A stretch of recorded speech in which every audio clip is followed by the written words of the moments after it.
Okay, so I'm assuming that you're watching this video from another PC or your actual phone device, because maybe a blue screen looks terrifying into your computer. So it's really a sign your PC is dying. So let's see what are the options of what could be happening into a blue screen into your PC.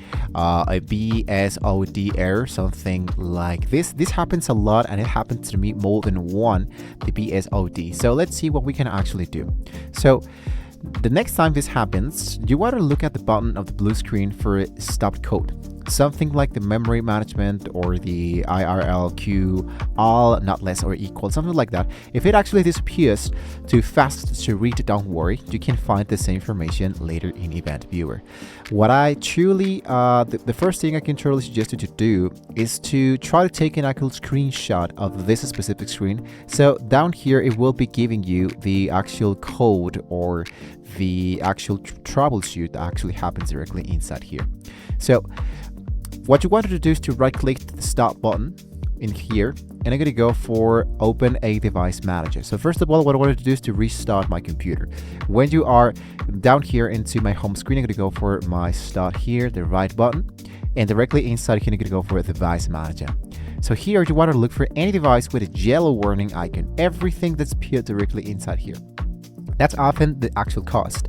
When you find that element, for example, let's assume this one, I go for right click and I go for update the driver.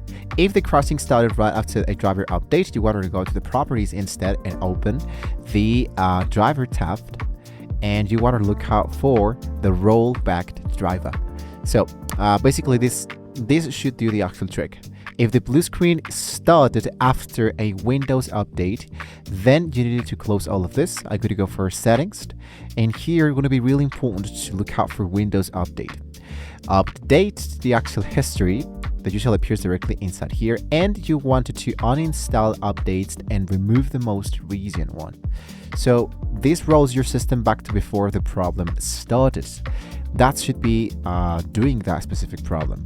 Now, I'm going to go for another step that sometimes it actually works really fast. I'm going to go and open my command prompt, and inside here as the administrator, you got to go for SFC scan now. What's going to be happening here is going to be scanning for repairs corrupted system files, a common hidden cause of blue screens. If it reports issues it can fix, follow up with this scan for a deeper report.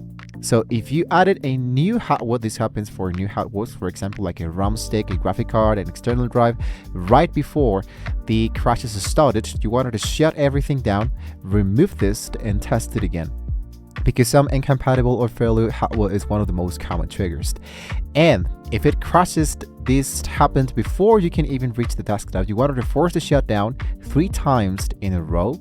So just select the power button, push that into your keyboard more than 10 seconds. Do this 3 times in a row at the Windows logo to trigger automatically repair. Then go to the actual troubleshoot. Advanced options, start up settings, restart, and press F4 for the actual save mode. If you don't know how to get started with the save mode, you wanted to enter into Google, for example, the name of your computer and go for save mode. Usually, it's going to be appearing here the number keys that you need to press when you turn on your computer so you can enter the actual save mode. So when you have done this process automatically, for example, from there you can uninstall a bad driver or update without the crash interrupting you. And it will be looking, depending on the computer you might be having, it might be looking, for example, in my case, it will be looking something like this. So you can uninstall once again in here a bad driver or update without the crash interrupting you. And that's how you can go from a scary blue screen to a stable PC again. So if this helped you figure out yours, let me know in the comments which step worked, and subscribe for more Windows fixed like this.